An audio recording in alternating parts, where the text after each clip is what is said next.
El siguiente programa tiene clasificación A, apta para todo público. Contenido, opinión y informativo. Las opiniones vertidas en este programa son de exclusiva responsabilidad de sus periodistas y entrevistados. La opinión fresca, diversa y plural. Al aire. Bienvenidos. Estamos ya de retorno con ustedes, amigos Radio Escuchas de Radio Matiaví en los 96.3 del dial. Gracias también a quienes copian nuestra señal en las diferentes páginas digitales, 100% guaraneño, Ubícate TV, y también a quienes se conectan a través de Noticias Guaranda. Quiero agradecerle también ya al economista Rafael Correa, que se encuentra con nosotros en esta tarde ya, para esta entrevista que tenemos pautada a esta hora.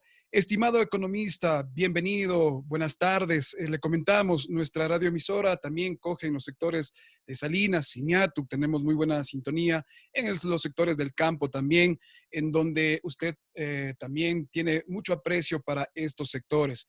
Economista, bienvenido, buenas tardes, gracias por la oportunidad a medios pequeños también del Ecuador tener esta entrevista con un expresidente. Es necesario también conocer su pensamiento, es necesario también conocer porque usted ha sido parte de la historia de esta nación y también pues usted hoy va todavía teniendo vigencia dentro del contexto nacional y coyuntural. Bienvenido, buenas tardes, economista. Gracias, Jonathan, a ustedes. Gracias por esta oportunidad, Radio Matiaví, ¿verdad? Sí. Y a Guaranda, Bolívar, a lugares tan queridos, tan entrañables para mí como Salinas. Un abrazo al padre Polo. Salinas, un ejemplo de lo que puede hacer la microindustria. Es un ejemplo a seguir para el desarrollo de todo el país. Simiatu, allá hicimos también, me parece, una escuela del milenio. Sin educación, nuestro pueblo indígena no saldrá de la pobreza y Ecuador no saldrá del desarrollo. Ojalá tengamos esas cosas en cuenta. Pero muchas gracias por esta entrevista y un inmenso abrazo a todo el pueblo bolivarense. Estimado economista, he estado revisando muchas de sus entrevistas durante esta semana y todos estos días. ¿Y qué tal si es que nosotros empezamos hablando un poquito de lo que usted realizó acá en la provincia de Bolívar? Hemos hablado, Bolívar ha sido una de las provincias un poco relegadas, dejadas. Usted acá en la provincia de Bolívar comenzó a trabajar, de ello están varias carreteras, están varias escuelas, como usted menciona, pero en este tiempo de crisis, a la provincia de Bolívar se necesita apoyarle más, estimado economista. A todo el país se necesita apoyar, pero como bien mencionas tú, estamos en crisis. El mundo está en crisis, el virus no lo produjo el gobierno de Moreno, pero la catástrofe sí. ¿Cuál es una catástrofe? Por el número de muertes y por el problema económico que se avecina, que va a ser extremadamente grave. Entonces se entiende que en estas circunstancias va a ser difícil seguir haciendo carreteras, seguir haciendo escuelas de ¿se entiende eso?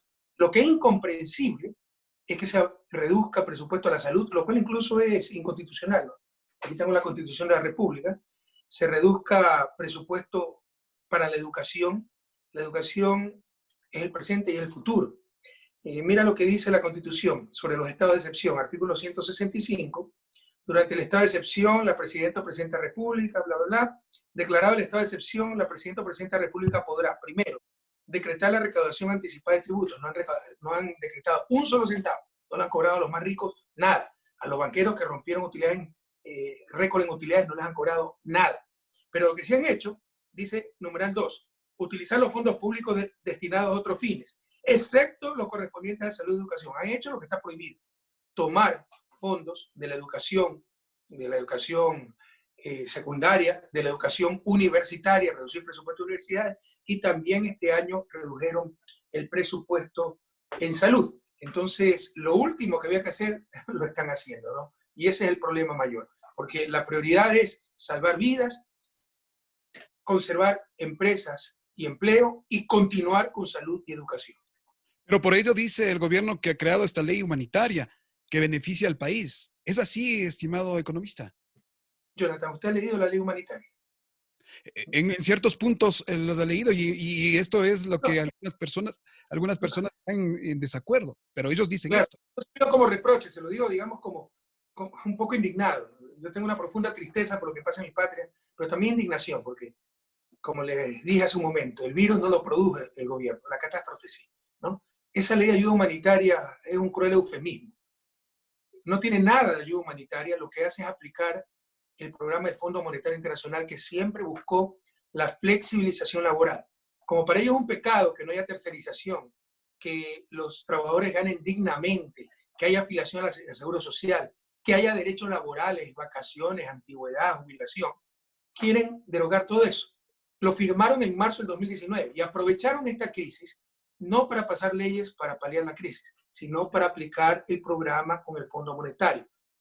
Flexibilización laboral, liberación de combustibles, que no está en la ley, pero lo hicieron, privatizaciones, achicamiento del Estado, reducción de salarios públicos, todo eso, todo está en el programa del Fondo Monetario y prácticamente todo es lo último que tenían que hacer. Por ejemplo, ¿para qué liberan el precio de los combustibles ahora? Si reduciendo el precio de los combustibles, porque se reducía el precio, iban a perder plata. No dicen que necesitan plata, no dicen que Correa los dejó sin plata. ¿Para qué liberan el precio de los combustibles? Para reducir el precio. En octubre casi se caen por liberar el precio de los combustibles para subir el precio, porque decían que necesitaban ingreso fiscal. Hoy los reducen, los liberan para reducir, porque el objetivo era liberar los precios para privatizar la distribución e importación de hidrocarburos. Está en el acuerdo con el Fondo Monetario. La ley de apoyo humanitario, apoyo no tiene nada peor de humanitario. La flexibilización laboral está en el acuerdo con el Fondo Monetario. Despido de trabajadores, reducción de salarios públicos, está en el acuerdo con el Fondo Monetario. Cierre de empresas públicas, buscar su privatización, concesiones, como quieran llamarlo de forma bonita, correos, TAME, empresas de medios públicos, está en el acuerdo con el Fondo Monetario. Entonces, no han buscado paliar la crisis, han buscado aplicar el acuerdo con el fondo, imponer el neoliberalismo y crear negocios para la argolla que está gobernando. En el caso concreto de apoyo humanitario, había contribuciones de los asalariados y parte del capital. 1.100 millones más o menos, pero la mayoría, 600 millones, era la gente que recibió un ingreso y solo 500 millones de utilidades empresariales. Lo eliminaron cuando había que dejar los impuestos a las utilidades empresariales y aumentar.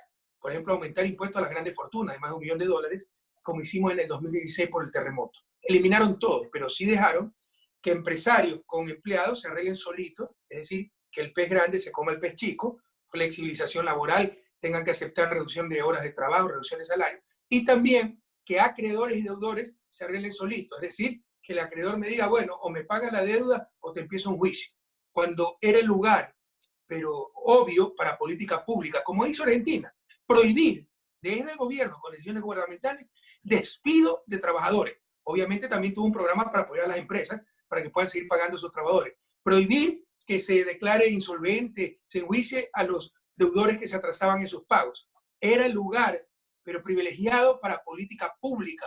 Con la ley lo que dijeron, arréglense como ustedes y sálvese quien pueda. Estimado economista, ¿por qué se hizo lo ilógico en algo que era tan lógico y no se siguió también el trabajo que usted ya había venido abriendo camino durante su gobierno, el cambiar todo de reglas?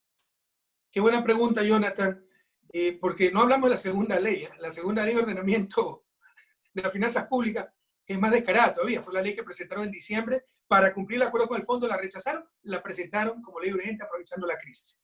Y es tan absurdo que hay cosas que empiezan a funcionar o se aplican recién desde el 2022. No tiene nada que ver con la crisis. Es aplicar el acuerdo con el fondo y aplicar el neoliberalismo. ¿Por qué no siguieron con nuestra política? Porque nos traicionaron. Y esos poderes que estaban acechando y que engañaron a muchos, engañaron a Guaranda, a Bolívar, ¿no? Diciendo que los 10 años más prósperos, de mayor avance que ha tenido el país en su historia, resulta que habían sido lo peor. Y que ahora esta tragedia es lo correcto. O sea, el mundo al revés. Que cuando mejor tuvimos el peor gobierno, pero mucha suerte. Hoy, cuando peor estamos, tenemos el mejor gobierno, las mejores políticas, pero mala suerte. Ojalá que ya nadie crea esas tonterías, ¿no? Y sencillamente piensen, ¿cuándo vivieron mejor? ¿En el gobierno de Correa o con esta tragedia? ¿No? Si es en el gobierno de Correa, por su familia, por Guaranda, por las futuras generaciones, por Bolívar, por la patria, hay que votar por la Revolución Ciudadana y recuperar el país. Entonces, echaron al tacho de la basura con la traición, porque fueron las políticas que vencieron en las elecciones de 2017.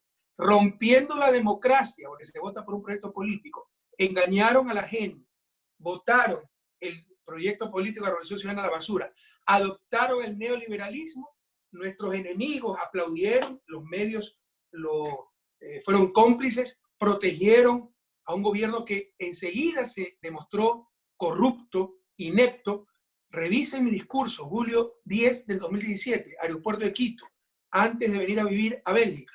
Digo, denuncio el pacto con Bucarán, denuncio que le han entregado a empresas públicas, y digo, es mejor extinguir Alianza País, a ser cómplices de esto. El tiempo nos ha dado dolorosamente la razón, pero además están cosechando lo que sembraron 3 años. Ahora lloramos lágrimas de sangre por haber mantenido un gobierno inepto, corrupto, pero además que votó al tacho de la basura las políticas tan exitosas de 10 años y aplicó lo que siempre ha fracasado, lo que llevó a la crisis del 99, lo que nos llevó a la crisis del 99, y políticas que donde se han aplicado han fracasado.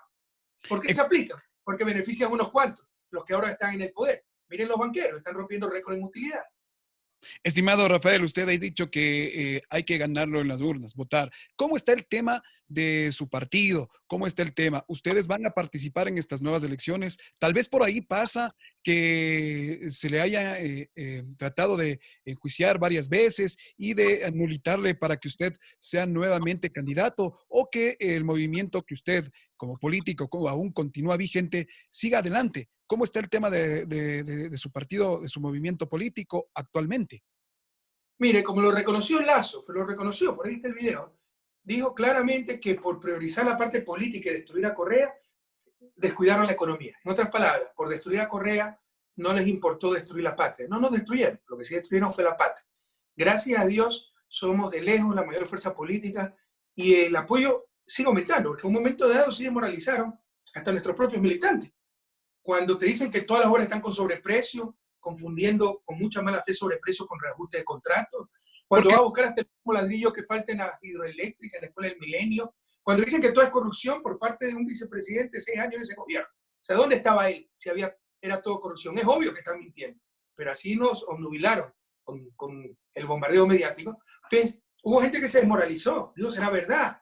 Otros indiferentes, traicionaron a Correa, persiguen a Correa, problema de los correístas. Apoyemos el 7 veces sí, se les dijo, nos están engañando. No es para refundar la patria, con eso va a haber construcción, empleo, la ley de pluralidad lo que impide, la construcción, acuérdense todo lo que nos dieron. Era solo para inhabilitarme a mí, porque sabían que no iban a poder hacer nada de lo que están haciendo si yo podía ser candidato, y para apoderarse del Estado con la pregunta 3, eso fue un golpe de Estado. Entonces, bueno, mucha gente se desmoralizó. Yo creo que después de 3 años ya se han dado cuenta quiénes siempre fueron los corruptos, quiénes nos mintieron y quienes siempre dimos la verdad y nos han buscado por todos lados. Jamás van a encontrar 20 centavos mal habidos. Me tienen que condenar por influjo psíquico ante la falta de pruebas, ¿no? A ese nivel de descaro se llega. Entonces estamos muy bien a nivel de apoyo popular, pero muy golpeados, obviamente. Nos robaron Alianza País, no nos permitieron inscribir nuestro partido 3 veces. Hemos tenido que actuar con un partido que nos dio espacio, Compromiso Socialista 5. Quieren eliminar ese partido también, argumentando que hace 3 años le faltaron 12.000 firmas. Bueno, por último, que manden a recoger las firmas. No, quieren justificar eso, con eso, la eliminación del partido, porque el objetivo es no dejarnos participar. Antes por odio, ahora por pánico, porque saben que si les ganamos las elecciones, como se las vamos a ganar con el apoyo de Guaranda, Bolívar y el pueblo ecuatoriano, no tendrán dónde esconderse, porque ha habido demasiada corrupción, demasiado engaño, porque la tragedia que vivimos no es solo el virus, es verdadera negligencia criminal. Y, por ejemplo, corrupción generalizada, como el indecente reparto de hospitales, que se lo denunció en su momento. Era un secuestro a voces, pero la prensa nacional, la hegemónica, no ustedes, lo ocultó y ahora estalla en plena crisis. ¿En quién ya no volvería a confiar Rafael Correa nuevamente siendo presidente, acá en Bolívar? Me gustaría en positivo, ¿en quién confiaríamos, lo que haríamos? Pero es que me preguntas eso. Obviamente empezando por Fafo Gavilán, un sinvergüenza que se vendió por un plato de lentejas. Y verán que si ganamos la elección, empezamos a revisar, verán cómo le han entregado espacio en Guaranda y en la provincia. Y eso es tráfico de influencia. Entonces, por pánico, van a hacer lo imposible para que no ganemos. Pero Fafo Gavilán es terrible, es descarado, ¿no? O sea, hay gente que no tiene decencia. Ese tipo empezó a trabajar con el Ministerio de Obras Públicas con María Duarte, así lo conocí, después se lo nombró gobernador. Cada vez que iba me echaba flores, me iba a buscar a los ríos, no necesitaba los ríos, para venderse al primer plato de lentejas, como te dije. Y ahora entendemos, porque Bolívar probablemente es la provincia del país donde menos apoyo tenemos. Tenemos un gran apoyo, pero comparado con los apoyos que tenemos en provincias como Manabí, como otras del país, es muy pequeño. Y uno de los factores puede ser que esta gente no hacía quedar mal en el territorio. Unos corruptos completos, mafias, y uno no puede estar enterado de todo. Hay gente que cree, no, Correa estaba en todos lados, trabajaba todos los días, debe saber todo. Es imposible saber todo. para gobernar un país como Ecuador se necesitan unas 1.500 personas honestas, transparentes, comprometidas políticamente, con la misma visión. Con dolor te digo, ese es su desarrollo. No existen esas 1.500 personas. Y de repente entran impostores como Fafo Gavilanes, que nos hace quedar muy mal en Guaranda y en la provincia. Entonces, ¿en quién no confiaría? En tipos como ese, obviamente, ¿no? Hablando de la provincia de Bolívar, un 80% de producción es agrícola acá en Bolívar y esta es una de las provincias con una tasa muy alta en lo que es desempleo, en lo que es también desnutrición. Eh, ¿Cuál sería el proyecto para la provincia de Bolívar a futuro o qué es lo que se debería hacer desde su experticia para levantar a esta provincia que ahora, con esta crisis, va a quedarse más pobre de lo que estaba? Es muy grave la situación porque recuerda que incluso quisieron abrir importación de frutas y hortalizas. O sea, ya hasta el mote lo van a importar, ¿no? Pero recuerden que ya le hicieron ese daño a Bolívar. Bolívar es un gran productor de cebada. Abrieron importaciones de cebada y quebró gran parte de la producción, o tuvo problemas gran parte de la producción agrícola de Guaranda y de Bolívar. El primer deber de un gobierno, puede hablar lo que le dé la gana, es defender la producción y el empleo nacional. En lugar de importar, producir aquí. Y para eso se requiere, lo hemos dicho, los ejes que aplicamos 10 años, que faltó hacer, por supuesto, sí es un proceso, pero se avanzó. Ejes, por ejemplo, como infraestructura, riego, almacenamiento. Acaban de cerrar también, eliminar la empresa de almacenamiento con la cual se lograba sustentar los precios, porque cuando sale el maíz en cosecha se derrumba por el precio del maíz. Entonces, se pone el precio de sustentación y para fortalecer esa decisión el Estado compra producción y la almacena y la va vendiendo poco a poco a través del año, no al precio que cae en época de cosecha. Ya cerraron la Unidad Nacional de Almacenamiento, la UNA, que antes era la ENAC, acuérdense, Empresa Nacional de Almacenamiento, que yo la encontré, Jonathan, es que la memoria es frágil. Desmantelada, se habían robado los hilos, las planchas de acero se las habían llevado para hacer techos de casa, talleres. Habían alquilado algunos hilos, otros los habían invadido, los estaban utilizando el sector privado sin pasarle 20 centavos al Estado, totalmente destruido. Todo eso rescatamos. Ya cerraron nuevamente, porque no les interesa que había el negocio de la intermediación, de la especulación a las manos privadas y que esos intermediarios se lleven el sudor, el esfuerzo de los campesinos. Se requiere crédito, pero todo eso han debilitado. Se requieren políticas de protección de nuestra producción. Tenemos problemas de productividad por diferentes motivos, ¿no? Falta de infraestructura, falta de tecnología. Mientras adquieren esas destrezas nuestros agricultores, hay que proteger esa producción. Pero estos quieren ir al bobo aperturismo. Se requiere mejoramiento de semillas, mejoramiento genético. Habíamos empezado, ha habido importantes pasos de mejoramiento genético. Bolívar tiene algo de ganadería, algo de producción láctea, ¿no? Se dieron pasos en ese sentido. Mejoramiento de la producción de papa, mejoramiento de la producción de maíz. La productividad de maíz en ciertas plantaciones, en proyectos experimentales en la península, se cuadruplicó y en general aumentó, pero faltaba mucho por recorrer. Son políticas que no te han resultado en 6 meses, un año. Son 10, 15, 20 años que hay que aplicarlas de forma continua. Hay que retomar esa política. Miren, un mensaje muy claro a la gente tan trabajadora de Bolívar. La mejor manera de combatir la pobreza no es con bonos. Claro, en el largo plazo con educación, pero en el corto plazo con empleo productivo y digno. Y eso es lo que tenemos que generar y proteger. Y como tú has dicho, 80% de la provincia de Bolívar es rural, agrícola. Hay que proteger al sector agrícola y al sector pecuario. Estimado economista, era ya insostenible, hablando ya de los cierres de varias empresas acá en el Ecuador, era insostenible, por ejemplo, Correos, TAME y otras empresas como la misma empresa pública de medios, era insostenible ya para el gobierno, era necesario realizar y eliminar estas empresas, estimado economista. De ninguna manera. Tal vez TAME, que sí tenía graves problemas, y tienen que asumir la responsabilidad de los personeros de TAME, porque bueno, pueden argumentar cualquier cosa, ¿no? Que el gobierno nos obligaba a viajar a Loja, que no es rentable, de acuerdo. Pero la impuntualidad, ¿cómo la justifica? Eran cuestiones internas de la empresa, no es cuestión de dinero, de alta tecnología, es cuestión de responsabilidad. Y también una empresa tremendamente impuntual, ¿no? Entonces, pero TAME no había que cerrarla.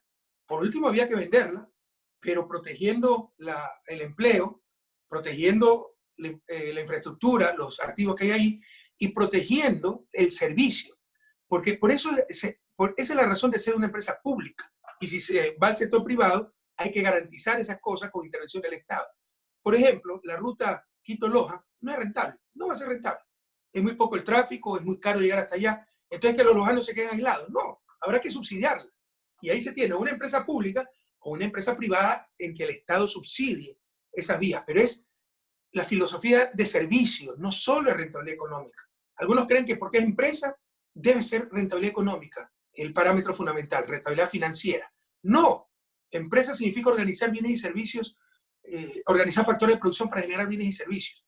La empresa capitalista le va a buscar la rentabilidad financiera. Una empresa pública vete otra lógica. En lo posible de rentabilidad financiera. Pero si por eso debo dejar de servir a Loja, en el ejemplo que le puse, pues no, eso pierde rentabilidad social. Entonces, no es el único parámetro la rentabilidad financiera. Pero TAME sí tenía graves problemas. Correo, por Dios, Correo había mejorado muchísimo, pero los correos no son rentables en ninguna parte del mundo, a no ser de que cobre 6, como aquí, euros cada carta, pues no. Pero eso, ¿quién lo puede pagar? Pero cuando yo llegué al gobierno, Correo estaba desmantelado, se habían robado hasta la colección de estampillas. Querían concesionar todos los activos a $16,000 anuales. Imagínense en qué estado estaba la empresa. La modernizamos, pusimos más personal, se construyó nueva infraestructura, mejoró muchísimo. Pero obviamente puede perder plata, porque si nuevamente, si usted quiere llevar una carta de Quito a Guaranda, a la final no es rentable, a no ser que le cobren $10. Entonces por eso se va a quedar sin correo. Y verá que si privatizan correo, eso es lo que va a pasar. O pagan $10 o no hay cartas, ¿no? Entonces así facilita tener rentabilidad. Pero ¿dónde queda el servicio público, la rentabilidad social, que es el objetivo también de una empresa pública? Lo mismo les puedo decir de medios públicos, todo lo quebraron. Mira, esa es la táctica. Los sectores privados que siempre nos han dominado, yo no tengo nada contra el sector privado. Lo que tengo es contra aquellos que lucran utilizando el poder deshonestamente, ¿no? Usan poder privado, poder económico, y cuando captan el Estado usan poder público para sus bolsillos, no para el bien común. Entonces esos poderes privados, banqueros, grandes comerciantes, grandes importadores, con la tradición de gobierno se apoderaron del Estado y han cogobernado, pero han gobernado por la grande mayoría. Entonces una de las tácticas es quebrar todas las empresas del Estado para decir que nada sirve. Ya están quebrando el IES para decir que no sirve y que hay que privatizarlo. Entonces esa es la estrategia, no caigan en esa trampa. Quebrar todo, decir que todo está mal hecho, que la refinería va a explotar, que Coca-Cola Sinclair no sirve, para privatizarlo a precio de coronavirus y hacer sus negocios. Eso es todo, no caigan en esa trampa. Por supuesto que muchas de las empresas que están cerrando tenían que seguir como empresas públicas. Estimado economista, otra de las preguntas que se hace mucho a la ciudadanía es que si en este caso que estamos viviendo nosotros hoy, ¿se debía o no pagar la deuda externa? ¿Se debía hacer esto? ¿Era lo coherente en esta época en la que está viviendo esta crisis y en estado de emergencia y por la pandemia, estimado economista? Jonathan, mucha gente la convencieron que es lo mismo, que esté en el Estado, todo depende de mí, no pasa nada. Ya estamos dándonos cuenta con tanto dolor de que pasa mucho. Y ahí veo una clara diferencia entre un gobierno representante de las oligarquías y un gobierno como el nuestro, que buscaba el bien común, con nuestros defectos, como todo ser humano, con los errores imposibles de evitar en 10 años de gobierno, pero el error que nunca cometimos es equivocarnos de bando. Siempre estuvimos con las grandes mayorías. Entonces, si tú estás con las grandes mayorías, si estás con la gente, si estás con la vida pasa antes de la deuda. Ya un poco filosóficamente, es el ser humano con supremacía sobre el capital. La deuda es la remuneración del capital. Pero alguien me explique qué ética y qué técnica nos dice que hay que pagar deuda para que no nos digan que incumplimos, pero sí se atrase el sueldo de los maestros. Maestros de Chimbo, maestros de San Miguel, maestros de Guananda, Bolívar de Tierra, de maestros. ¿Qué te explica eso? Nada. Es solo quien está gobernando. Por el contrario, éticamente yo te diría ser humano sobre capital, y técnicamente te diría paguemos sueldo porque ese maestro va a comprar a la tienda de la esquina, el tendero puede comprar con eso el alquiler, pagar con eso el alquiler, el dueño de la casa con ese alquiler va a comprar a la qué sé yo, va al hotel a visitar Balsapamba y con eso se reactiva la economía por allá y es un círculo virtuoso. Mientras que cuando salen dólares para pagar deuda, esa plata no regresa al país y deprime la economía. Ética y técnicamente no había que pagar la deuda. Pero ¿quiénes gobiernan? Los defensores del capital, no de los seres humanos. los mismos tenedores de deuda, que no son gringuitos, son los banqueros que están cogobernando con Moreno. Y esto no es estafar, por favor, que quede claro. Lo dijo el Fondo Monetario, Banco Mundial, CEPAL, muchos países. No hay que pagar la deuda, porque estamos ante una emergencia. Se llama motivo de fuerza mayor. Lean el Código Civil. Por motivo de fuerza mayor ustedes pueden dejar de pagar una deuda y no los pueden declarar insolventes, no les pueden enjuiciar nada. A nivel de municipios, ocurre en Estados Unidos. Un municipio se declara en quiebra y no por eso le van a quitar financiamiento, lo van a destrozar, porque saben que lo que van es a perjudicar a la gente. Ocurrió con Alemania, después de la Segunda Guerra Mundial, 1953, si la memoria no me falla, dijo, no puedo seguir pagando deuda, estoy matando de hambre a mi gente. Entonces teníamos la perfecta justificación, legítima, fuerza mayor, y no había que pagar esa deuda, y no solo que pagar, sino que pagaron hasta anticipadamente. En marzo pagaron cerca de 1.200 millones de dólares en deuda. El mensaje, para que se den cuenta que sí importa quién gobierna. Nosotros nunca hubiéramos hecho eso. Y esos 1.200 millones hubieran ido a respiradores para salvar vidas, hubieran ido a reparto de comida para mantener el aislamiento con la gente comiendo en su casa, hubiera ido para comprar centenas de miles de pruebas y evitar que se nos mueran decenas de miles de ecuatorianos. Tal vez desde el desconocimiento de la ley y la falta de lectura por la parte de la ciudadanía que no conocen estos temas, pero nos hacen creer de que si se paga la deuda, puntualmente van a venir beneficios como nuevos préstamos y con esto pues poder ayudar al manejo de la economía del Ecuador. Tú lo dices, Jonathan, ¿no? Ese es uno de los problemas de nuestra democracia. No hay información y también nos falta formación, y con eso nos domina. No hay información, hay manipulación. Sepan ustedes, guarandeños, sepan ustedes, bolivarenses, que hay 3 tramos de deuda. El mercantil de bonos privado, el multilateral, Fondo Monetario, Banco Mundial, CAF, y el bilateral, China, Francia, Brasil, ¿ya? Todos esos países nos prestaban plata. Pagaron el mercantil, pagaron bonos y pagaron a Goldman Sachs. Cada tramo no tiene que ver nada con el otro. O sea, yo puedo dejar de pagar bonos, el Fondo Monetario es otra cosa, y China es otra cosa, ¿no? Entonces nos engañaron. Dijeron, vamos a pagar bonos, vamos a pagar Goldman Sachs para que el Fondo Monetario nos dé plata. Eso es un engaño. Es como decir, le voy a pagar al tendero de esta esquina para que el panadero de 5 cuadras después sí me fíe el pan. No tiene nada que ver. Es uno de los tantos engaños. Estimado economista, hoy también queremos hablar de los diferentes casos que están pendientes acá en el Ecuador. Uno de ellos es el que se retomó hoy en la mañana, el caso Balda, en el cual usted está también mencionado. Economista, cuéntenos, ¿qué puede decir usted acerca de esto? Se ha hablado mucho acerca de este caso. Sí, es una gran farsa. Pues imagínense, es como el caso de Brecha. Ha sido lo más rentable políticamente. Con eso nos engañaron 3 años diciendo que el gobierno de Correa es tremendamente corrupto y todos somos corruptos. El caso de Brecht pasó en 12 países. Si no hubiera habido las confesiones de los funcionarios de Odebrecht, el propio FBI lo dijo, el FBI de Estados Unidos, se hubieran demorado 100 años en resolver el caso.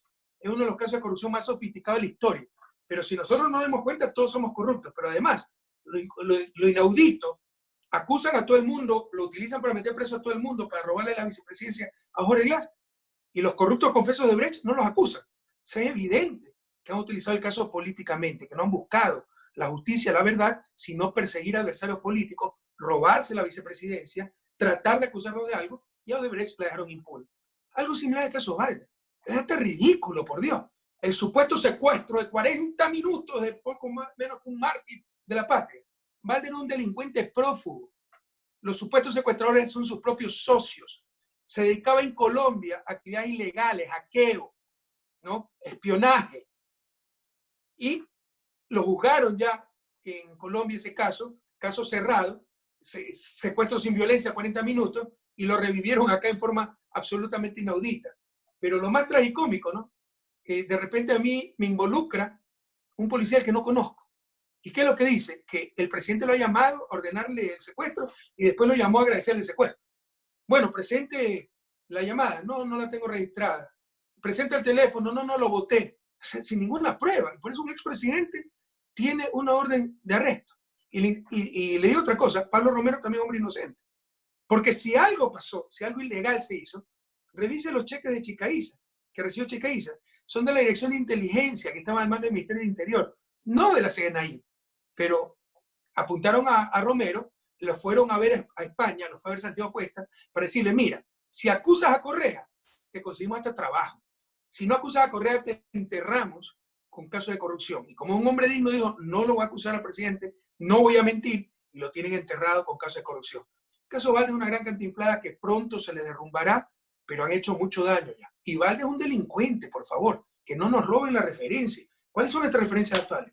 Valda, Galo Lara, Bucarán, ya basta. ¿Qué daño le han hecho a la nación? En esos casos también está el caso de Arroz Verde, o que hoy se llama Sobornos, y se hablaba de los cuadernos de Pamela Martínez.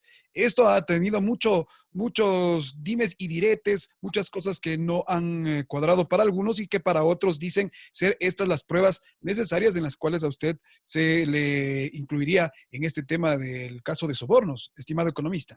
Mira mi caso en general. Para que haya soborno, Jonathan, se debió haber recibido dinero a cambio de un contrato. ¿Dónde está eso? Busque las decenas de miles. No existe. Se han inventado, no existe. Han tergiversado cosas perfectamente legales. Teníamos un fondo de solidaridad en la presidencia, en nuestro propio bolsillo. Eso es lo que yo le autorizaba a Pamela. Dele una computadora a este chico por buen alumno, que es el hijo del maestro que vino a pintar Carondelet. Ayuda a este compañero que está enfermo. Paguemos la casa del soldado que murió en la frontera. Y financiamos nuestro propio bolsillo. 10 años yo di cerca de $400 diarios de mi bolsillo para ese fondo. Y de ahí presté $6,000 una vez que estaba sobregirado. Sobornos, y yo he recibido plata de esos sobornos. O sea, ya no saben qué decir. Que si nos financiaron la campaña de SUNITT, como el municipio de Guayaquil, empresas le financiaban la Teletón en Navidad. Sobornos. ¿Qué contratos se ha dado a cambio? Que si alquilaban, pagaban una tarima para inaugurar el infocentro que construyó la propia empresa. Campaña de Alianza País, suponiendo que fuera cierto. Eso es infracción electoral, no es soborno, no es criminal, no es penal. Pero con mucha mala fe, Diana Salazar, puesta para eso, para perseguirnos y para encubrir a Moreno, porque Moreno es el corrupto, armó todo un caso. Revisa esa factura, los 7 millones de sobornos no existen, no tienen pruebas. Tienen 1,5 millones de facturas donde el 80% son perfectamente explicables. Y si un 20% falta explicar, que lo expliquen. Y si hay infracción electoral, que sancionen, pero hay infracción electoral. Pero además el Consejo Nacional Electoral ya dijo que todo está correcto, nos informa Alianza País. Consejo Electoral lleno de anticorreístas, ¿no? Bueno, eso a nivel del caso soborno, ¿no? Y tuvieron que inventar un cuaderno y tuvieron que adulterar los archivos. Nosotros ya tenemos el peritaje internacional que demuestra que esos archivos fueron hackeados en el 2016. Eso se lo pasan a Villavicencio, y Villavicencio no investiga nada, ¿no? Y cobra por lo que dice y cobra por lo que calla. Y fueron adulterados hasta el 2018. Esto es un gran fraude procesal. Lo saben, por eso tiemblan que si ganamos las elecciones no tendrán dónde esconderse, los presos serán ellos. Pero en mi caso, como no tuvieron de qué acusarme, porque suponiendo que hubiese soborno, ¿qué rayos tiene que ver el presidente ahí? Mire, esta es la condena de Rafael Correa, guarandeño, bolivarense. Ustedes son gente honesta, esto va más allá de correísmo, anticorreísmo. Se trata de amor a la verdad, de amor a la justicia, amor a la patria, porque estas cosas nos destruyen como nación. Página 384, empieza, la parte pertinente a mí. El procesado Rafael Correa Delgado ejerció sus funciones como presidente constitucional de la República del Ecuador 2007-2017, con un poder total concentrado en sus manos, a manera de un autócrata, esto es, controlando las 5 funciones del Estado ecuatoriano: ejecutiva, legislativa, judicial, electoral y transparencia. ¿Desde cuándo jueces pueden decir esto? Esto parece una proclama política del MPD, de Pachacute, los aliados de Moreno. ¿Desde cuándo jueces? Esto rompe el principio de imparcialidad, esto es nulo en todos lados, ¿no? Pero la parte medular, la prueba para condenarme por autor mediato, es decir, autor intelectual de los sobornos. Fíjese, Jugaranda, lo que es ser un hombre honesto y que no tienen de qué acusarlo. Dice, pero la prueba evacuada en audiencia de juicio resultó incontrovertible para determinar que el procesado Rafael Correa Delgado hizo surgir sobre un grupo de personas, específicamente sobre un grupo de funcionarios públicos de certera confianza, mediante un influjo psíquico, la resolución de realizar el injusto descohecho. Compañeros, ustedes saben lo que esto significa. Jonathan, ¿saben lo que esto significa? Que más tarde tú quieres ser alcalde de Guaranda. No tengo pruebas contra ti, pero no quiero que seas candidato. Te acuso de haber robado el carro porque el ladrón tuvo un influjo psíquico tuyo. Y no necesito pruebas y te meto preso. Esto es una cantinflada que se va a derrumbar a nivel internacional y se van a ir presos ellos. Sin embargo, están ganando tiempo para impedirnos participar en las próximas elecciones. Eso es todo. Pero me están acusando de influjo psíquico, ser autor de sobornos o aranda, ¿no? Es página, no crean que estoy mintiendo, es página 384, Bolívar. Estamos acusados de ser autores de secuestro por medio de influjo psíquico. ¿A qué nivel hemos llegado? Estimado economista, ¿quién es entonces el titiretero que está atrás del manejo de las riendas de este gobierno? Que en este caso quiere que usted por cualquier lugar esté preso o que se le bloquee para que usted nuevamente continúe con su carrera política. El propio Moreno es un títere, él no manda nada. Pero detrás de ese títere están titiriteros como Fidelega, por ejemplo, segundo hombre más rico del país, que es cómplice abierto en Moreno, es el dueño de Teleamazonas, y mira cómo Teleamazonas apoya a Moreno. Y en general, todas estas élites que nos hicieron quebrar en el 99, que no pagan impuestos y que tercerizaban, y que con nosotros tuvieron que cumplir la ley. Entonces están los banqueros, los grandes importadores, los grandes empresarios. La politiquería, todo el espectro político contra nosotros, porque lo que están viendo ahora, con tanto escándalo, una de las pocas cosas buenas de esta durísima prueba, Jonathan, ¿qué edad tienes tú? Yo estoy en los 38 años, economista. Bueno, muchos jóvenes que nos están escuchando, 25 años, cuando yo llegué a la presidencia, en 2007, 13 años, tenían 12 años. No se acuerdan del viejo país.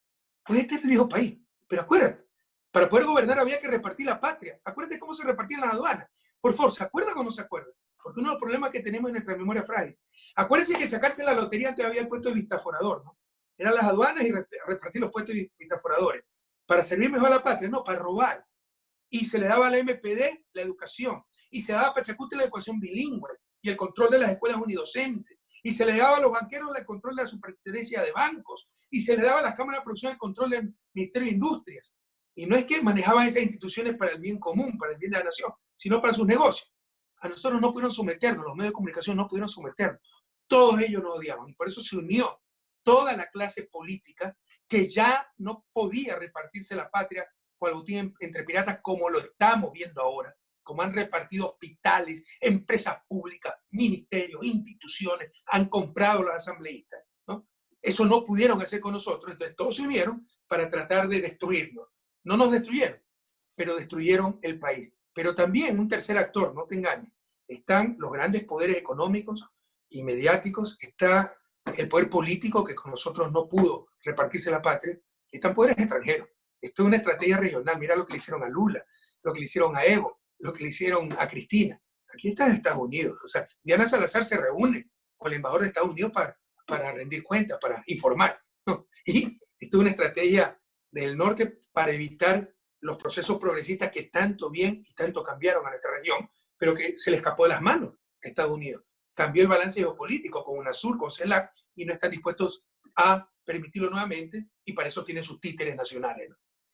Estimado economista, ¿se puede decir que están nuevamente las venas abiertas de América Latina por donde está sangrando? Hoy con Sí, esta...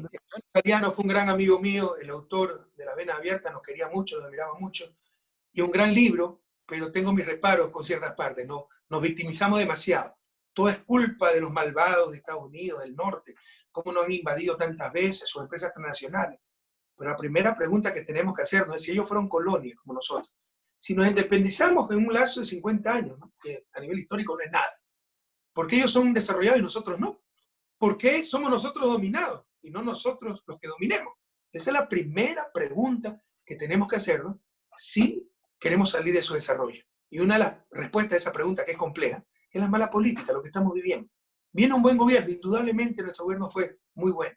Indudablemente 2007-2017 ha sido la mejor década de la historia del país. Lo dice Banco Mundial, lo dice las Naciones Unidas, lo dice CEPAL, lo dice Boston Consulting Group, lo dice UNESCO, tantas y tantas instituciones. Pero manipulados por la prensa, porque somos algunos noveleros, es que ya me cansó Correa, experimentemos algo nuevo. No, es que este mono es muy autoritario, antipático, ven las cosas de forma y no de fondo. No se plantean cuándo vivimos mejor, cuándo mis hijos tuvieron educación, cuándo tuvimos seguridad, cuándo tuvimos dignidad como país. Entonces queremos cambiar, experimentar. Entonces lo que nos ha mantenido en su desarrollo, es compleja la respuesta a la pregunta, pero una de las respuestas es la mala política, los malos políticos y las malas decisiones. Estimado economista, en ese sentido, muchas de las personas han tratado de darle y decirle al gobierno que está mal. Uno de los casos fue el levantamiento indígena que hubo, pero un levantamiento en el que se les fue la mano, un levantamiento que no tuvo un liderazgo, un levantamiento en donde desde mi punto de vista, se trató tal vez de hacer una plataforma. ¿Cómo entonces hacer para luchar? Usted también, antes de ser presidente, vino de una lucha social y alzó su voz de protesta. ¿Cómo hacerlo sin caer en esos parámetros de destruir una ciudad, de destruir edificios y otras cosas, estimado economista? Nunca vamos a estar de acuerdo con la violencia, pero tampoco con la explotación. Ahora, no son cosas que van de la mano. Para evitar la explotación tengo que caer en la violencia, ¿no? Hay la resistencia pacífica, hay las formas de... La Constitución permite la resistencia, ¿no? Pero en todo caso, hay que hacer una lectura correcta de ese levantamiento de octubre. El detonante fue la liberación del precio de los combustibles, ¿no? Que había jurado este farsante 3 días antes que no lo iba a subir y que le faltaba dinero. Ahora lo libera para perder dinero. ¿Por qué? Porque lo que querían era liberarlo para privatizar, eso es todo, ¿no? Y no fue la dirigencia indígena la que promovió el levantamiento y el paro, fueron las bases indígenas. Esto superó a la dirigencia indígena. ¿Y por qué fracasó? Porque la dirigencia indígena vendió su base. Después de 2 semanas, bueno, más de 10 días de lucha, 11 muertos, 1.300 heridos, 1.200 detenidos, la solución era que reduzcan nuevamente el precio del combustible, aquí no pasó nada. Por favor, tenían hasta que responder por los muertos, por los crímenes, por los asesinatos. Y le dio la salida la CONAIE, Vargas, Pachacuti, diciendo, no, baja el precio del combustible, ya se arregló todo, victoria, regresemos a la casa. Y si me hubieran hecho caso, cuando yo dije, de acuerdo a la Constitución, porque por eso se pusieron esos artículos en la Constitución, que son figuras, dichas sea el paso, del parlamentarismo, ¿no? Es lo que se puede llamar un presidencialismo flexible. Me refiero a la muerte cruzada o elecciones anticipadas, artículos 130 y 148 de la Constitución. Es precisamente para esto, por las tensiones que vivimos, terribles, porque hay traidores que ganan las elecciones y traicionan a la democracia, lo cual es imposible en un país desarrollado, votando a la basura el programa ganador. ¿Cómo resolver esas tensiones sin romper la Constitución, sin romper la democracia, como ocurrió con la caída de Bucaram cuando se puso a Fabiola Alarcón? ¿Qué es esto de un presidente interino? ¿No? Cuando ha sucedido tantas veces en nuestro país, esa ruptura constitucional. Para evitar eso, se puso esta flexibilización. En caso de grave caos social y político, se pueden anticipar elecciones. Si me hubieran hecho caso, imagínense, primero, se hubiera evitado una represión brutal, y en las peores dictaduras del Ecuador había esa represión como en octubre, 11 muertos, 1.300 heridos, decenas de gente que perdió sus ojos, perdieron órganos, 1.200 detenidos. Y segundo, ya tendríamos pues un nuevo gobierno democrático, legítimo, y la situación hubiera sido tremendamente difícil, peor emergencia probablemente en la historia, con el peor gobierno de la historia. Pero si en octubre no hubieran hecho caso, en lugar de decir, Correa es ambicioso, Correa quiere poder político, pensando en el país, aplicando la Constitución, poniendo nuestros cargos a disposición, se anticipaban elecciones, ya en 2 meses se tenían elecciones, en enero teníamos nuevo gobierno, y con la pandemia que se declaró en marzo, con el estado de emergencia, hubiéramos tenido otro gobierno mucho más legítimo, mucho más capaz, y la situación hubiese sido totalmente diferente. Tal vez lo rescatable, economista, fue que se detuvo en ese momento este tema de los subsidios de la gasolina, se detuvo, se paró, pero luego de 7, 8 meses se aprovechó de la pandemia para poder poner en plan todo lo que tenía el gobierno enviado por algunas organizaciones internacionales que le apretaba para que se hagan estos cambios acá en el Ecuador. Tú lo has dicho, y lo dijimos, con eso iniciamos la entrevista, porque me preguntaste las leyes, te dije, lo que están haciendo no es enfrentando la pandemia, enfrentando la crisis, sino aplicando el acuerdo con el fondo firmado en marzo del 2019. En ese acuerdo está la liberación del precio de los combustibles, para privatizar después los hidrocarburos. Necesitan liberar precio de combustible para privatizar. Mira cómo pararon la refinería del Pacífico, le han dicho de todo. Por favor, hablemos con cifras técnicamente si queremos salir de su desarrollo. Ecuador produce 550.000 barriles diarios de petróleo. Solo refinamos 160.000. Incluso si ya estuviéramos atendido el mercado interno, es mejor exportar gasolina que exportar petróleo crudo. Pero lo más desconcertante es que importamos gasolina, ni siquiera nos alcanza para el consumo interno. Entonces, es obvio que se requiere una refinería. Pasaron diciendo ni sé cuántos años que no se necesitaba, que era elefante blanco, diciendo que había sobreprecios que no ha habido, con eso justificaban no hacer. ¿Qué tiene que ver? Si hay sobreprecios, sanciones. Pero ¿qué tiene que ver con que no se haga una obra necesaria para el país? ¿Por qué? Porque quieren hacer refinerías privadas. Pero para hacer refinerías privadas, la del Pacífico es pública, si quieren hacer refinerías privadas, primero tenían pues que liberar el precio de los combustibles.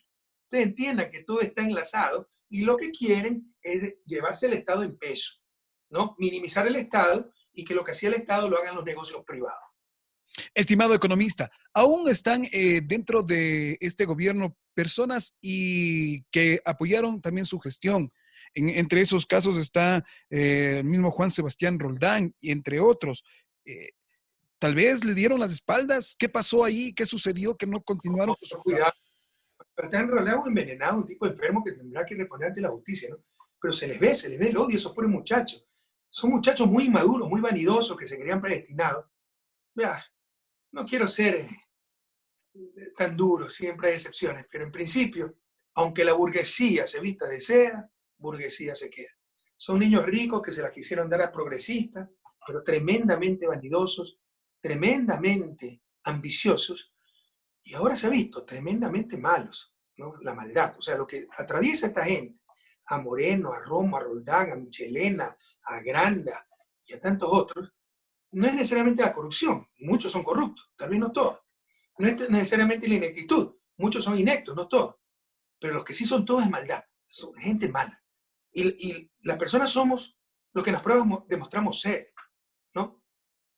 Tuvieron poder y lo aplicaron para la maldad, para sus venganzas, para satisfacer sus odios. Queridos jóvenes,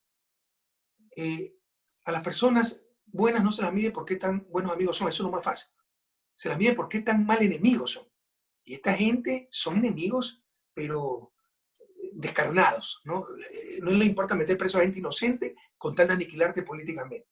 En todo caso, desde el 2011, que por vanidad, porque perdieron importancia en mi gobierno, porque ya vi cómo era, salieron del gobierno, de ahí han sido enemigos, pero es increíble esa gente que pasó de lo blanco a negro, o sea, de ser el mejor gobierno de la historia cuando están dentro del gobierno, como no tuvieron los espacios que quisieron en sus ambiciones y sus vanidades, pasamos a ser el peor gobierno. Y de ahí se unieron a lo que siempre que combatieron, a los socialcristianos, a Creo, y de progresismo no les quedó absolutamente nada. Entonces Roldán no es uno que de nuestro gobierno que sigue el gobierno Moreno, no, ese tipo hace rato se alejó, y en buena hora, porque es una mala persona, un tipo malo. Estimado economista, ¿por qué le culpan de todo lo malo a usted? ¿De dónde salió y surgió? Porque dicen que todo lo malo surgió desde el gobierno de Correa. Porque así son los mediocres, pues, queridos jóvenes. O sea, vean el manual, yo voy a escribir manual de cómo detectar mediocres, o un radarcito de cómo detectar mediocres. Cada vez que alguien venga y diga, la culpa es la anterior, pi, pi, pi, pi, pi, mediocre a la vista. Imagínense un gerente de una empresa que sea un desastre, no es que la culpa es del gerente anterior. A los 3 meses lo votan. Peor a los 3 años. Pero como la prensa me odia, sigue de corifea de Moreno. Pero en todo caso, también hay un adagio esmeraldeño que me gusta mucho. Los muchachos solo lanzan piedras al árbol que da fruto. ¿Cuánto fruto habremos dado que todavía nos quieren echar la culpa de toda la inutilidad de este gobierno? Y 3 años, lo único que han hecho es tratar de borrar nuestros logos, las obras, y poner el de ellos, y todavía no acaba. Imagínense cuántas obras hemos hecho. Así es, estimado economista. Yo quiero agradecerle, hemos llegado ya a la parte final, pero sin antes también preguntar por el lado humano. ¿Cómo se encuentra usted en Bélgica de salud? ¿Cómo se encuentra usted, su familia? Yo bien, bien. Mire, a los hermanos de Guarán, de Bolívar, que no crean tanta información, no caigan en la trampa, que no les corrompan el alma. O sea, por ejemplo, se han pasado 3 años hablando de que los corruptos somos nosotros. Bueno, para que haya corrupción, lo primero es dónde está la plata, pues como los fondos de billete que le encontraron al asistente de Daniel Mendoza, asambleísta íntimo de Moreno, que fue el que bloqueó la información de INA Paper en la asamblea. ¿Sí saben lo que es INA Paper? La cuenta secreta de Moreno. 100-4-10-71378, Balboa Ban Panamá. Pero si está detectada la cuenta, a nombre de INA Investment, INA por sus hijas Cristina, Karina y Irina. ¿Cómo puede imaginarse que más de un año, febrero 2019, antes que Arroz Verde, se supo de esa cuenta y todavía Diana Salazar no la abre? Que la debió abrir desde que era funcionaria del gobierno, encargada de la unidad de análisis financiero, que está para eso, para haber lavado dinero, movimientos de dinero de la corrupción. No hicieron nada. Siguen encubriendo a Moreno. Pero se han pasado 3 años diciendo que los corruptos somos nosotros, que había corrupción generalizada. Es que Moreno, tonto, ingenuo, porque fue 6 años vicepresidente. No, o está mintiendo. Y obviamente es que está mintiendo. O sea, para que haya corrupción, alguien debió haber lucrado. ¿Dónde está ese lucro? 3 años se han pasado hablando de eso. ¿Por qué les digo esto? Porque, por el contrario, ya uno no sabe si reír o llorar. Créame que a mí nunca me interesó la plata. Mi esposa me vive restando porque soy muy descuidado con el dinero. Nunca sé cuánto es mi saldo. Y porque nunca me han gustado las riquezas materiales. Nunca he tenido un nivel de vida ostentoso. Aquí vivo en casa alquilada, no tengo carro, mi hijo se me acaba de graduar de escuela pública, mi esposa trabaja como maestra para completar el presupuesto, pero somos nosotros los corruptos. Entonces ya no caiga esa trampa, que no les corrompan el alma. Yo estoy bien aquí, lo más importante, la mayor riqueza es la salud, la riqueza es la familia, estoy bien con mi familia, pero obviamente con el alma destrozada, porque al país lo han hecho pedazos. Y hay soluciones, ya encontramos un país hecho pedazos en el 2007, tal vez de forma menos grave, pero lo sacamos adelante. Lo volveremos a sacar adelante. Lo han hecho mucho daño, han creado mucho dolor. Mi abrazo a los familiares de las decenas de miles de fallecidos por la negligencia, porque muchos son víctimas de la negligencia, no del coronavirus. Mi abrazo a las otras víctimas de la pandemia, que son los desempleados, los empleados públicos que perdieron su trabajo, que les redujeron su salario, los empleados privados también. Esto va a cambiar, depende de ustedes. En todo caso, a no perder la esperanza. Juntos saldremos adelante, ya rescatamos el país una vez, lo volveremos a rescatar, pero si quieres eso sí me afecta, ¿no? La parte material, física, estamos bien, tenemos lo suficiente para vivir, me ha ido muy bien, nos aprecian mucho, pero todo se me ha ido a pagar abogados. Si no hubiera tenido que pagar abogados, he gastado unos $200,000 en abogados. Y hubiera podido dar la entrada para una casa. Bueno, ya habrá oportunidad, no faltará trabajo. Me siento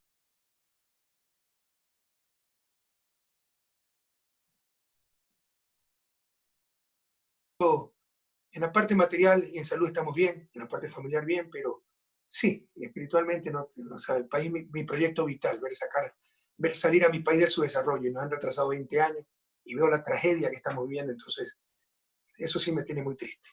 Estimado economista, quería hacerle una pregunta antes que se me olvide y estaba dentro de la planificación. Bueno, y es algo también, una pregunta personal. Le he visto que le gusta mucho los medios de comunicación. Usted tuvo un programa también a través de una televisora internacional. Le vi hace unas semanas atrás que lanzó un tipo documental donde estaban varias personas que han trabajado con usted. Pero ¿por qué le dicen a usted que tiene un problema con los medios de comunicación y que muchas veces los ha querido cerrar? Pero vemos que a usted gusta del periodismo, le gusta también hacer este tipo de línea, ¿no? Y conocemos también que una de sus hijas también estudia el tema de comunicación. ¿Por qué? ¿Por qué se ha dado esto a conocer así de parte de usted? ¿O qué ha pasado? Mi hija acaba de terminar su carrera, ¿no? Se me graduó con una maestría en periodismo y economía, y estoy muy orgulloso.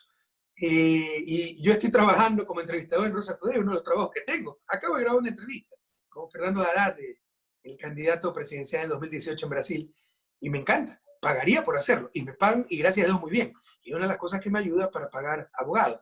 Pero además tengo consultoría, me pagan por conferencias, por escribir artículos algunas veces. Pero, ¿por qué? Porque enfrentemos a la prensa, a la mala prensa. Nadie está contra la prensa, peor contra la libertad de prensa.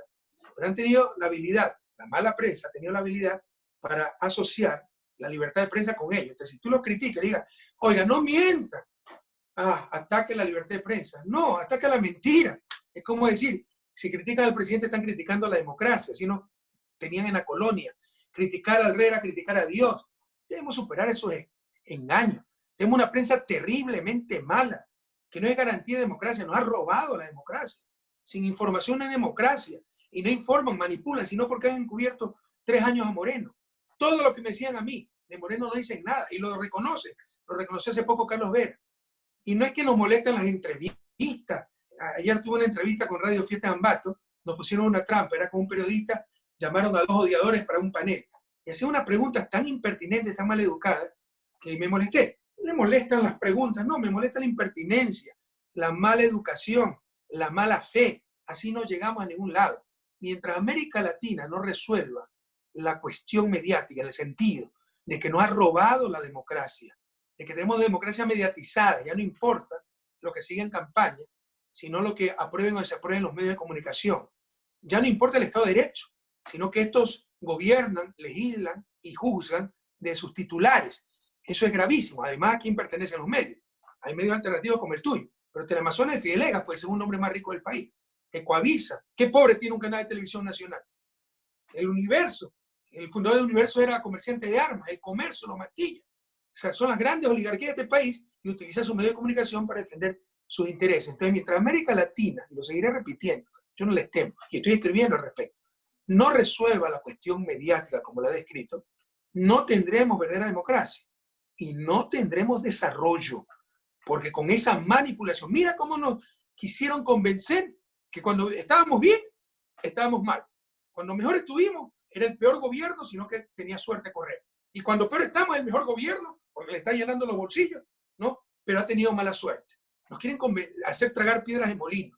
Entonces, mientras hay esa clase de prensa, nos lleva a decisiones equivocadas, a odiar al amigo, a querer al enemigo, a agradecer al explotador, a ser ingrato con el que me ayudó. No tendremos desarrollo. Entonces, lo repetiré una y otra vez porque es mi deber. Pero bienvenidos los buenos periodistas, y mi hija mismo es periodista. Estimado economista, hemos llegado ya a la parte final, hemos conversado ya 60 minutos con usted y queremos agradecerle que esta no sea la primera ni la última vez. Gracias por el espacio también. Nosotros estaremos gustosos en seguir tocando estos temas. Es interesante hablar con personas que han sido parte de esta historia y que van generando expectativa a nivel del mundo. Muchos estudiantes también de la Universidad Estatal de Bolívar, el espacio también para muchos estudiantes indígenas que están hoy también escuchándolo y el saludo cordial en la parte final por parte de usted, economista. Si nos escuchan como indígenas, hazte un saludo a mi machicuna, ayuma, ayishungo, limpio maki, tucuicuna, nayo. Bueno, ojalá pronto nos podamos dar un abrazo allá en la tierra tan querida. Hay que recuperar la patria. Hay solución, hay luz. No vamos a salir sin costo. Pero una cosa es caer en un barranco, como cae el mundo, porque es una crisis mundial. Y otra cosa es caer en un precipicio. Este gobierno nos lleva al precipicio. No hay política económica, no se le ha cobrado un centavo a los que más tienen. Y así no vamos a solucionar absolutamente nada. El peso va a caer sobre los trabajadores, sobre los agricultores, sobre el funcionario público, sobre los maestros. La solución está en nuestras manos. Es vencerlo en las próximas elecciones. Yo aspiro que cambie el gobierno antes de las próximas elecciones, porque este gobierno nos lleva al precipicio. No me importa el costo político de lo que estoy diciendo. Constitucionalmente, ojalá se pueda sustituir este gobierno porque nos lleva al precipicio.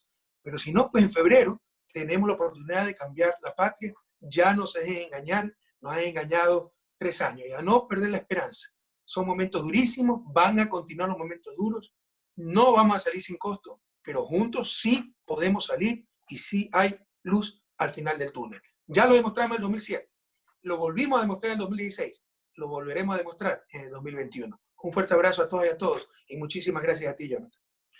Ha sido una entrevista con el economista Rafael Correa, expresidente de la República. Nosotros lo que hacemos desde nuestro medio es acercar a los personajes, conversar con ellos sus criterios, sus pensamientos. Usted como ciudadanía es quien saca las conclusiones y son las entes como los jueces los que sacan las verificaciones si son o no lo que se ha dicho en este andamiaje político en el que vivimos actualmente. Muchísimas gracias. El día de mañana estaremos reencontrándonos a las 17:30 en Visión Informativa en su segunda emisión. Muchísimas gracias. Con la bendición del Señor. Hasta mañana.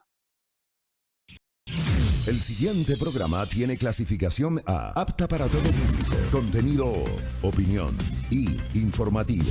Las opiniones vertidas en este programa son de exclusiva responsabilidad de sus periodistas y entrevistados. La opinión fresca, diversa y plural. Al aire. Bienvenidos.